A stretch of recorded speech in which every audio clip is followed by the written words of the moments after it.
करके लगाया है। उद्धव ठाकरे सरकार से कुछ कहना चाहेंगे जिससे जो नहीं, मैं उनसे कुछ भी नहीं कहना चाहूँगी। वो बातें करने लायक पर्सन नहीं है।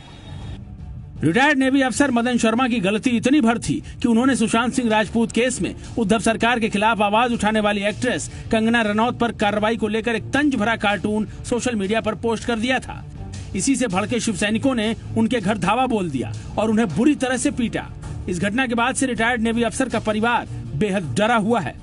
कोई अपना आवाज उठाता है महाराष्ट्र में, मुंबई में, उसको मारते हैं वो लोग, ठीक है। जो भी गवर्नमेंट है वो लोग मारते हैं। अभी एक मैनेजर है IDBI आई थिंक कौन से बैंक का, अभी रिसेंटली उसको मारे हैं।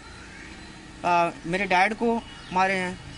कोई अपना आवाज़ उठाता है उसका घर जाके तोड़ देते हैं। ये मतलब ये जो मुंबई में चालू है ये बहुत गलत अभी चालू है।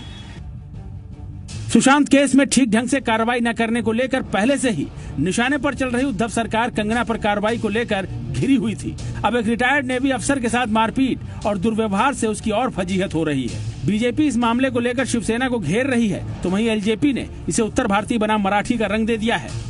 इस प्रकार के सत्ता का दुरुपयोग करोगे और आपकी पार्टी के कार्यकर्ता लोगों के घर पे जाके उनको मारेंगे, ये मान्य नहीं है। मुख्यमंत्री जी ने इसके ऊपर स्पष्टता करनी होगी। बता दे कि कोई भी कुछ भी करेगा मेरे विरुद्ध में और मुझे मंजूर नहीं होगा तो मेरे कार्यकर्ता जाके गुंडागिरी करेंगे, उनको मारेंगे, पीटेंगे। बोल दे मुख्यमंत्री एक बार। ये तो गलत है और मेरी चिंता डेफिनेटली है मेरे प्रदेश के लोगों के लिए। बिहारी वहाँ पे एक बड़ी संख्या में रहते हैं और इससे पहले भी हम लोगों ने देखा है कि किस तरीके से उत्तर भारतीयों को खासतौर पर बिहार उत्तर प्रदेश के लोगों को टारगेट किया जाता था। आज अगर वापस से वही माहौल बन जाएगा और उसके बाद सरकार कोई कार्रवाई नहीं करेगी और चंद घंटों में जो लोग अपराध कर रहे हैं उनको छोड़ देगी, तो जो डर कानून का अपराधियों में होना चाहिए वो अपराधियों में ना होकर वहाँ के नागरिकों में डर अब बैठने लग गया है कि क्या हम सुरक्षित हैं यहाँ पे। पीड़ित अफसर का परिवार आरोपी शिव सैनिकों को जमानत मिलने से नाराज होकर धरने पर बैठ गया। बड़ी संख्या में बीजेपी के नेता और कार्यकर्ता भी उनके साथ थे। कांदिवली में एडिशनल CP के दफ्तर के बाहर जोरदार प्रदर्शन किया गया। पुलिस ने इमीडिएटली इसमें 6 आरोपियों को अरेस्ट किया है। 325 जिसमें ग्रीवियस हर्ट होती है हाथ और लात से मारने से, वो सेक्शन सीरियस सेक्शंस लगा है। लेकिन इसमें जो बेलेबल सेक्शन होने की वजह से और कोविड की सिचुएशन की वजह से मैंडेटरी है कि बेल देना है। जाहिर है कंगना के मामले को लेकर पहले से घिरी उद्धव सरकार की परेशानी और बढ़ने वाली है। उसकी कार्यशैली को लेकर लोगों में गुस्सा बढ़ रहा है और ये गुस्सा उसकी सेहत पर भारी पड़ सकता है। ब्यूरो रिपोर्ट, जी मीडिया। तो बॉक्सर और बुलडोजर के सहारे चलेगी अब उद्धव सरकार। इसी पर हम और विस्तार से बातचीत करते हैं। के शर्मा हमारे साथ इस वक्त जुड़ चुके हैं, जो कि प्रवक्ता हैं बीजेपी के। उधर AK वाजपेयी LJP के प्रवक्ता हमारे साथ जुड़ चुके हैं। शिवसेना समर्थक राजपुंज हमारे साथ जुड़े हुए हैं।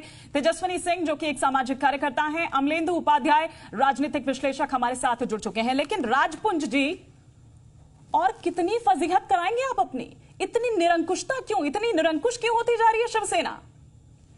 देखिए हिमानी जी, इस तरह के अराजक फैलाने वाले जो लोग हैं उनसे किसी पार्टी का, किसी धर्म का, किसी जाति का कोई संबंध नहीं होता। क्या अराजक ये लोग क्या कर दिया?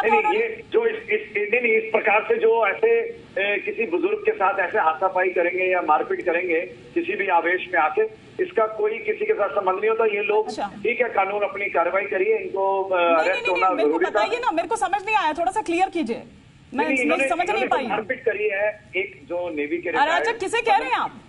अगर उन्हें कह रहे हैं जिन्होंने मारपीट की है तो फिर छोड़ के उतार दिया उनको आपने?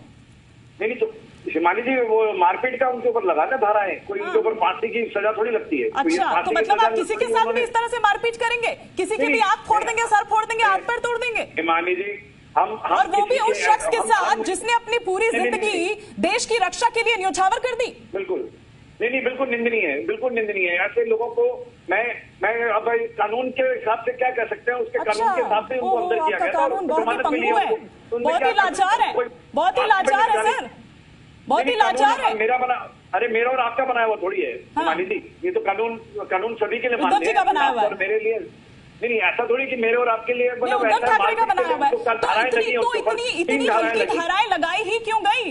इतनी हल्की धाराएं लगाई ही क्यों गई कि थाने से ही जमानत मिल जाती? जेल तक नहीं भेजा जाता है? जो धाराएं और अब खुलेआम वो गुंडे घूम रहे हैं। नहीं, उसके साथ आपके और मैं हम कोई अलग से धाराएं उनके ऊपर लगा देंगे? जो उनको धाराएं लग सकती थी वही लगाई गई है। 3 धाराएं लगाई गई है उनके ऊपर। अब उस परिवार की सिक्योरिटी की जिम्मेदारी लेंगे आप? शिवसेना लेगी? नहीं, सरकार लेगी? उद्धव सरकार लेगी?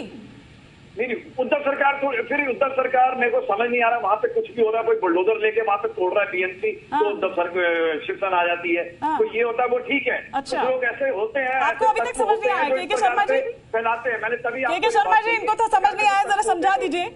एक शख्स जो अपनी पूरी जिंदगी देश की रक्षा के लिए लगा देता है, उस 65 साल के बुजुर्ग से ऐसा क्या खतरा था? मुझे समझ नहीं आया जो जवाब दे रहे थे राजपूत जी। ये मारने वाले व्यक्ति कौन थे? ये तो शाखा प्रमुख हैं सेना के। अब बीच में हिमानी जी। सर सुन लेते ना, पहले सुन लेते, आपको जवाब का मौका दूंगी मैं।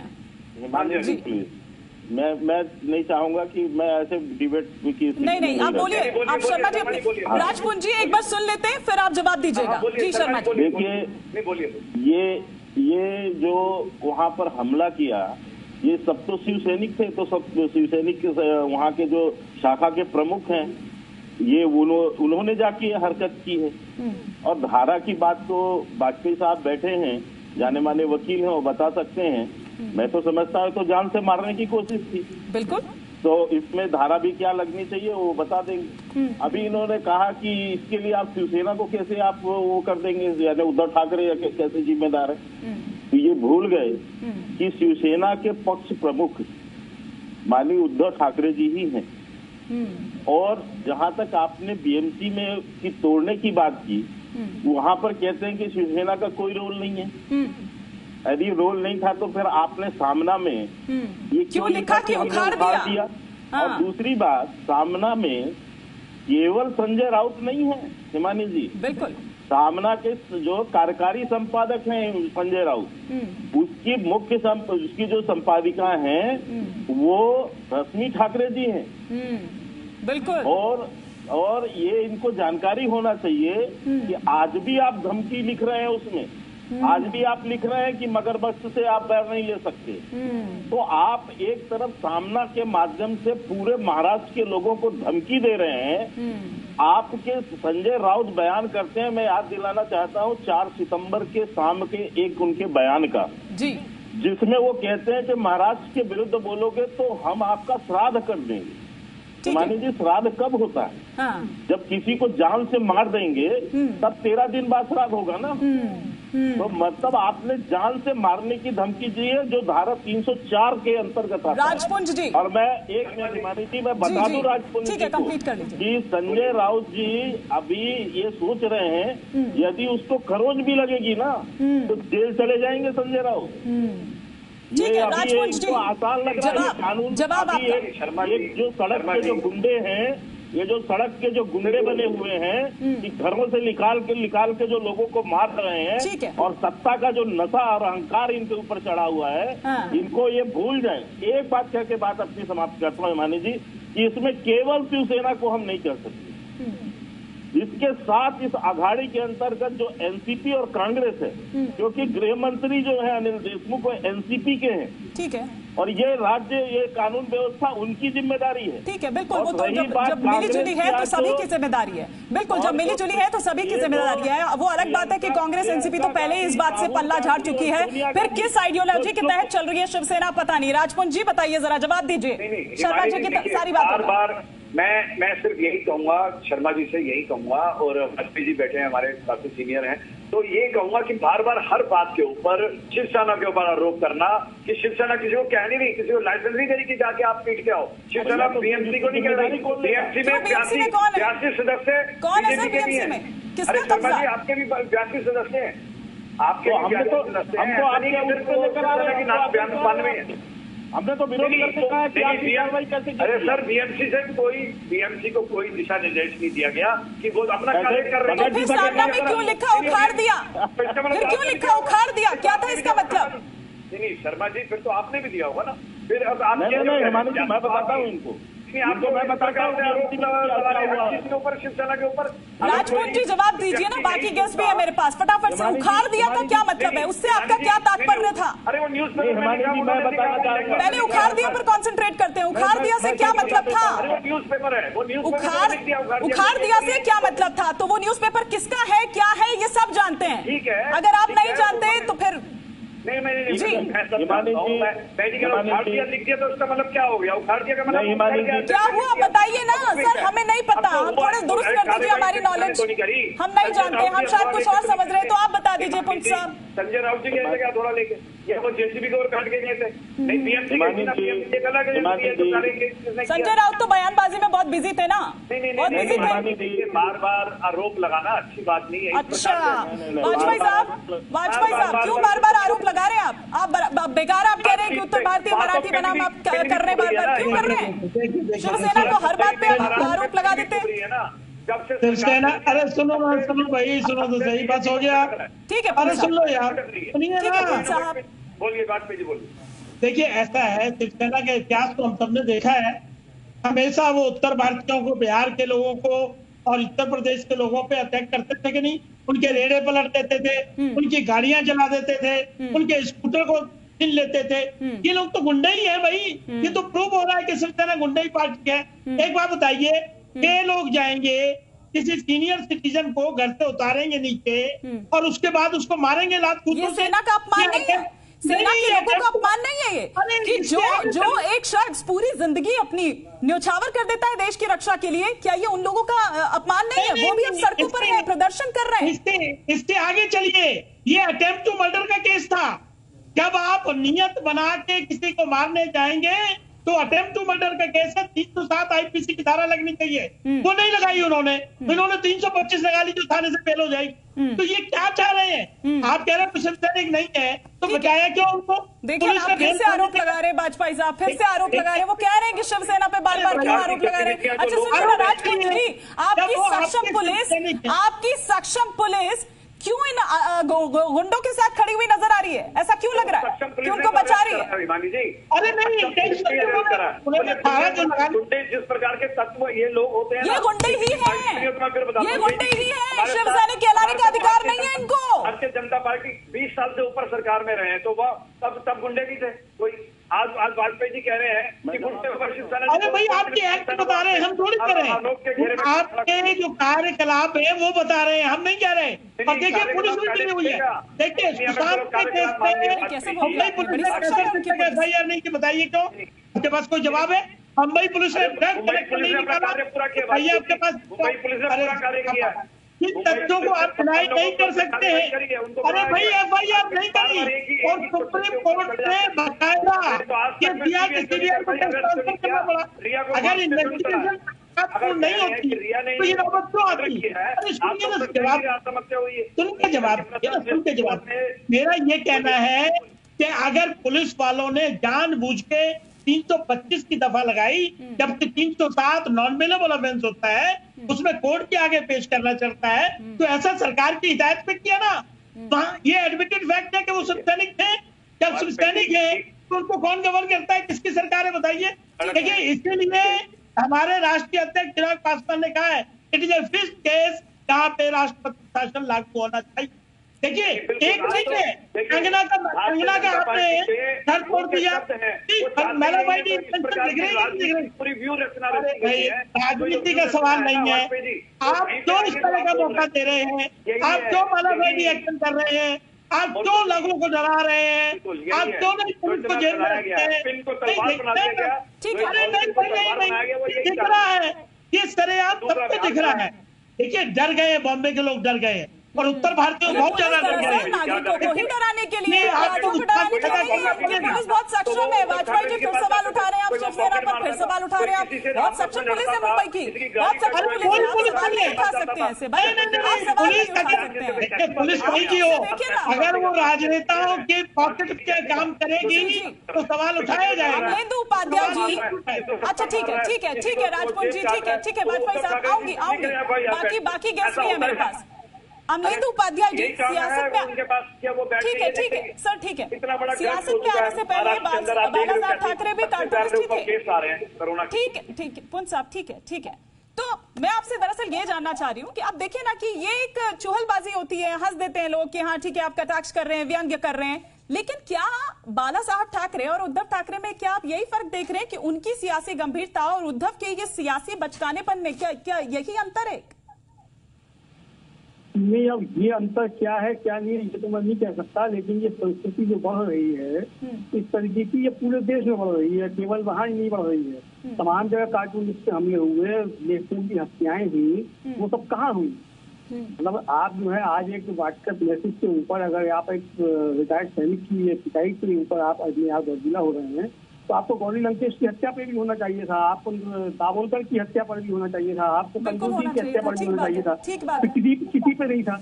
तो ये चीज है, मतलब ये संस्कृति बिल्कुल गलत है, इसमें कोई शक नहीं है कि लोगों को अभिव्यक्ति स्वतंत्रता है, मेरा अपना कोई भी राजनीतिक मत हो सकता है, किसी के विरुद्ध भी मैं लिख सकता हूँ, बशर्ते कि वो मर्यादा की सीमा ना लांघता हो। तो लेकिन अगर इस तरीके से रिएक्ट किया जाएगा तो वो निश्चित तौर पर गलत है, वो चाहे कोई भी करे, चाहे वो दाभोलकर की हत्या हो और चाहे मधु शर्मा की पिटाई हो, दोनों ही निंदनीय है हर तरीके से। तो जो लोग आज सवाल उठा रहे हैं, मतलब आज आप 30 साल तक साथ रहे, तब आपको गुंडे दिखाई नहीं पड़े, आज आपको गुंडे दिखाई दे गए। जब निखिल बागले के दफ्तर में तोड़फोड़ की गई थी तब भी तो गुंडे थे ना, तब तो आप साथ में थे। जवाब जी शर्मा साहब जवाब दीजिए। जब आप साथ रहेंगे तब तो गुंडे नहीं हो, जब आप साथ नहीं तब तो गुंडे हैं। ठीक है सुन लेते हैं। गुंडे हैं वो निश्चित तौर पर गुंडे ही है, ठीक है, चाहे किसी के साथ में हो, चाहे मेरे साथ में हो, चाहे किसी और के साथ में हो, अगर गुंडे हैं तो गुंडे हैं। तो इसमें बिल्कुल मतलब आज बिल्कुल सही। एक अमलेंदु जी को थोड़ा सा वो कर दें। देखिए, जो भी घटना हमारे समय पर, एक तो इस तरह की घटना कोई है नहीं, यदि है तो आप निकाल के उसको सामने कीजिए, और ऐसे जो है एक सपाटे पर मत बोलिए अमलेंदु जी। और जो भी घटना एक तो घटी भी है, सुन लीजिए, अब आपने बोल लिया था, आपने बहुत बोल लिया है ना, आपने बोल लिया है, थोड़ा शांति तो रखिए। तो इसलिए उस समय जो कार्रवाई हुई है प्रॉपर धाराओं के अंतर्गत हुई है, इस तरह नहीं हुआ है कि सुबह पकड़ा और 2 घंटे बाद जो है उनको छोड़ दिया थाने से। ये दर्शाता है कि आप ये मैसेज दे रहे हैं कि हम मारेंगे भी, हम गुंडागिर्दी भी करेंगे और छूट भी जाएंगे।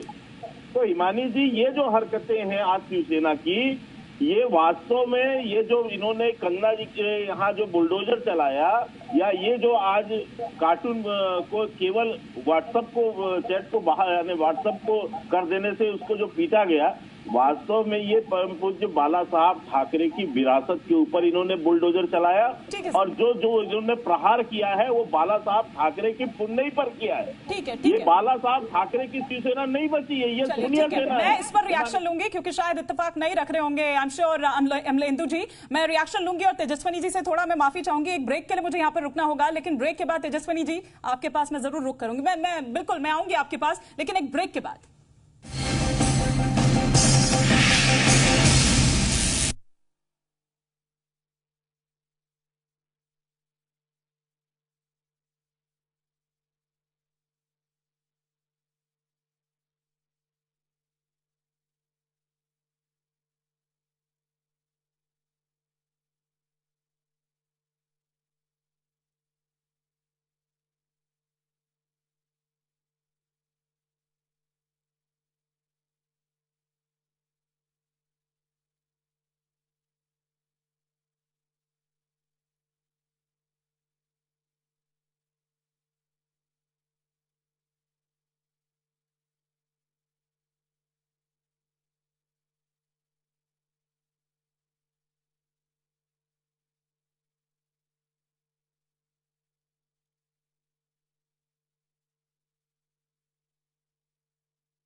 पेट सफा आयुर्वेदिक चूर्ण, पेट सफा हर रोग दफा।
तो एनकाउंटर आप देख रहे हैं, चर्चा हमारी लगातार जारी है और ब्रेक से पहले तेजस्विनी जी मैं आपसे नहीं पूछ पाई थी, उसके लिए मैं माफी चाहती हूं, लेकिन मैं आपसे यहां पर समझना चाहती हूं कि आप इसे कैसे देखती हैं। क्या आपको लगता है कि गुंडों की गॉडफादर बन गई है शिवसेना? देखिए, सबसे पहली चीज तो मैंने अभी गौर की है, शिवसेना अगर डिबेट में भी कोई आता है शिवसेना से वो बोलने नहीं बोल नहीं सकता। जब डिबेट में ये रवैया है तो आपको क्या लगता है क्या राष्ट्र वालों का क्या हाल होगा? मैं डिबेट पे देख कल 2 बार मैंने डिबेट वाले अब बात रखने का मौका नहीं, तो जब ये रवैया यहाँ पे है वो दूसरा पक्ष नहीं सुनना चाहता। दूसरी बात में शिवसेना का तो इधर रवैया वाला मैं हुआ है कि अगर आप थाना है, आपने एक महिला ऑफिस पे दिखाया, आपने एक 65 साल के आदमी पे दिखाया, तो ये आपके अपनी पार्टी की एक इमेज को डिस्ट्रॉय करता है कहीं ना कहीं से। आप किसी का भी मानसिक बल नहीं करते, आप पार्टी अच्छी जिस भी दिशा में वो आप और मुझे ये लगता है कि सामाजिक कार्यकर्ता हो या किया हो का कार्य और लोगों का काम है कि किसी भी पर्टिकुलर पार्टी की खामियों को समाज सामने रखना, सरकार के सामने रखना। अगर वो ये काम कर रही है तो इसमें आपको बुरा मानने की जरूरत नहीं है। उस पर्टिकुलर पार्टी को अपनी कमियों को समझ के तो इम्प्रूव करने की जरूरत है। अगर आपको बुरा लग रहा है और आप पीट रहे हैं, उसको छोड़ रहे हैं, तो ये आप मानसिक कमजोरी को दर्शाता है। अगर आपको अपनी तारीफें का इतना शौक है मुझे लगता है कि आप सिर्फ विज्ञापन छपवाइए और उसको देखते रहिए और खुश होते रहिए। अपना विज्ञापन पार्टी का छपवाते रहिए, उसको देखिए, अपना काम ना करे, सामाजिक कार्य उसमें शेर छापे जाते हैं मैम। जी, वो डराने के लिए, लोगों को डराने के लिए छापे जाते हैं। हाँ, वो लैंग्वेज भी जो मैंने पढ़ी, तो ये देखिए लोकतंत्र सबसे बड़ी समस्या ये है कि यहाँ तानाशाही है नहीं, लोगों को बुरा लगेगा वो रिएक्ट करेगा। कोई कार्टून के माध्यम से सॉफ्ट प्रोटेस्ट है, उन्होंने एक सॉफ्ट प्रोटेस्ट किया, आपको बुरा लगा, उसमें कोई भी न्यूडिटी नहीं थी, उसमें भी कोई ऐसी फोटो नहीं थी जिसमें खतरना की जाती हो, तो आप में किसी इंसान को अगर आप देंगे तो देखिए आप अपनी पार्टी का पक्ष धीरे धीरे कमजोर करते चले जाएंगे। ठीक है, मैं आपकी बात का जवाब ले लेती हूँ जी, आपकी बात का जवाब ले लेती हूँ, और मैं चाहूंगी कि उस बीच अगर आपका ऑडियो भी ठीक हो जाए तो अच्छा रहेगा, क्योंकि प्रॉपर हम आपको सुन नहीं पा रहे हैं। लेकिन राजपुंज जी, वो शेर डराने के लिए आम लोगों को है ना, आप लोगों को है ना, अपराधियों को डराने के लिए तो नहीं है ना, अपराधियों को डराने के लिए नहीं है, वो शेर आम लोगों को ही डराने के लिए है। नहीं, अरे हिमानी जी, कोई किसी को नहीं डरा रहा है। तेजस्वी जी का जवाब देना चाहता था कि वो कहती है कि शिवसेना वाले बोलने नहीं देते, तो आरोप सबसे ज्यादा हम पे लगे हुए हैं, तो हमें ही सबसे ज्यादा बोलना पड़ेगा। अच्छा तेजस्वी जी, ऐसा नहीं है हम बोलने नहीं देते, हम बोलते हैं, लेकिन चारों दिशाओं से आक्रमण है। आप आक्रमणों का सामना भी अगर करना होता है तो ऑब्वियस है कि आपको बोलना ही पड़ेगा, नहीं तो आपको लोग अपराधी समझ बैठेंगे। तो सर वो अपराध किया है, देखिए आज कितनी बड़ी विडंबना है। वो चारों दिशाओं से आक्रमण है क्यों, ये नहीं समझ रहे हैं आप? इसके लिए थोड़ा सा चिंतन करना चाहिए कि नहीं करना चाहिए, नहीं लगता है आपको? क्या उद्धव ठाकरे कोई व्हाट्सएप मैसेजेस क्या उनके पास नहीं आते होंगे? क्या वो शेयर नहीं करते होंगे? नहीं करते क्या? या उनके जो बेटे हैं वो नहीं करते होंगे, या आप नहीं करते हैं? उसमें दिक्कत क्या है? मैं तो अभी तक दिक्कत नहीं समझ पाई हूँ कि दिक्कत क्या है। उन्हीं को आप पीटते हैं, उन्हीं के घर आपकी सक्षम पुलिस पहुंच जाती है उन्हें उठाने के लिए, उन्हीं पर मामला दर्ज करने के लिए, और आपके जो गुंडे हैं उनको छोड़ दिया जाता है। अरे हिमानी जी, बड़ी विडंबना है, मैं आपको यही बताना चाह रहा हूँ। आप देखिए कल कुरुक्षेत्र के अंदर हजारों किसान जो बुजुर्ग थे उनको पीटा गया लाठियों से। मतलब जो 30 किलोमीटर जहाँ पे राफेल के ऊपर, वहाँ पे आप पूजा कर रहे हैं पूरे देश के लिए, जो राफेल आए हैं वहाँ पूजा हो रही है। राफेल को छोड़ दीजिए, अभी राफेल को छोड़ दीजिए, राफेल को छोड़ दीजिए, किसानों को भी, अभी किसानों की बात भी हो जाएगी, पहले यहीं आ जाइए, पहले यहीं आ जाइए, मुंबई की बात कर लेते हैं। यहाँ तो एक बात बताइए, यहाँ तो आपको मुंबई में कोरोना नहीं दिख रहा है, तलवार है, लेकिन आप राफेल और किसान देख रहे हैं, ठीक है, बहुत अच्छी बात है कि चलो आपको किसानों की थोड़ी सी याद आई। मैं से जवाब चाहता हूँ, यूपी में देखिए क्या हो रहा है। हाँ, सारे आम लोगों को, मुंबई तो, अरे मुंबई तक रह लीजिए ना सर, मुंबई महाराष्ट्र तक रह लीजिए, कहा आप उत्तर प्रदेश चले जा रहे हैं बार बार। अब यहीं तक रुकिए ना, उत्तर प्रदेश का जिस दिन मुद्दा होगा तब पहुंच जाएंगे हम, पहले यहीं तक बात रहते हैं, पहले यहीं तक रहते हैं। सर बताइए ना, नहीं समझ रहे क्या उद्धव ठाकरे से, नहीं समझ रहे क्या? आज जो ये कर रहे हैं वो खेल है, हम जो कर रहे हैं वो तमाशा है। अच्छा, यही है, यही सबसे बड़ी दिक्कत आ रही है। बिल्कुल। के शर्मा जी बताइए। चलिए आप खुद ही पूछ लिया आपने, बताइए शर्मा। हिमानी जी, ये शेर तो पिंजड़े का शेर बन गया है। इनको तो ये जो है एनसीपी और कांग्रेस ने पिंजड़े में बंद कर दिया है। और रही बात कार्टून की, तो बाला साहब ठाकरे स्वयं एक इतने बड़े कार्टूनिस्ट थे कि वो जब राजनीतिक व्यंग्य किया करते थे तो वो स्वयं कार्टून से किया करते थे। हजारों कार्टून फातुसी में रखी होती, हजारों उसमें। लेकिन ये क्या है कि बात कार्टून की नहीं, और उन्होंने कोई कार्टून नहीं बनाया था मदन जी ने। मैं लेकिन दूसरी बात पर आ रहा हूँ, जो मैं एक बड़े विमर्श की ओर आपका ध्यान ला रहा हूँ, कि जो नारी अस्मिता, जो महिला सशक्तिकरण की चैंपियन बनते थे, प्रियंका गांधी, सोनिया गांधी, राहुल गांधी और शरद पवार जी जो घड़ियालों आंसू बहा रहे थे, उनकी जबान में ताले क्यों लगे हुए हैं? उनके जबान में ताले क्यों हैं? क्योंकि उन्होंने उद्धव ठाकरे को राजनीतिक रूप से कठपुतली सीएम बना दिया है, और इसके सहारे जो है वो शिवसेना पर ठीकरा पूरी तरह से फूट रहा है, और उसकी जो है बलाए अपने सर भी नहीं ले रहे हो वो लोग। ये बताइए राजपुंज जी, उद्धव ठाकरे माफी मांगेंगे? उद्धव ठाकरे माफी मांगेंगे? नहीं, हिमानी जी किससे माफी मांगे? उद्धव ठाकरे जी ने क्या कर दिया? अच्छा, तो हम माफी मांगेंगे? वाह, नहीं, उद्धव ठाकरे आप गाली दें तो सब ठीक, दूसरा आपको कुछ कह दे तो आप केस ठोक देते हैं, आप बुलडोजर चढ़ा देते हैं, आप बॉक्सर भिजवा देते हैं। क्या क्या चाहते क्या? आप कहें तो रासलीला और दूसरा करे तो कैरेक्टर ढीला। लेकिन राजपुंज जी, आप मेरा सवाल सुन रहे हैं? राजपुंज जी, आप करें तो सब ठीक, मीठा मीठा गप गप, तीता तीता थू थू। हम करें तो मीठा मीठा गप गप, तीता तीता थू थू। अरे हिमानी जी, जो भारतीय जनता पार्टी में आया था वो गंगा नहा लेता है, बड़े बड़े आ गए। सर, ना तो मैं भारतीय जनता पार्टी को यहाँ पर बड़ा पाक साफ कह रही हूँ, ना आपको कह रही हूँ। आप पहले अपने पे रहिए ना, दूसरे पे क्यों दिखा रहे हैं? अपनी बात करिए।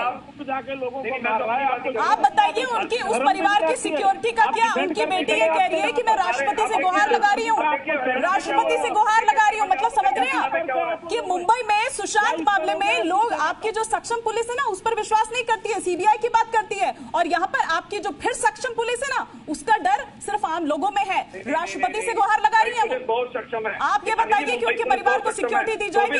खुलेआम आपके गुंडे जो है वो घूम रहे हैं, ऐसे में उस परिवार की सिक्योरिटी का क्या किया है? बताओ, उस परिवार की सिक्योरिटी का मुंबई पुलिस ने क्या किया है?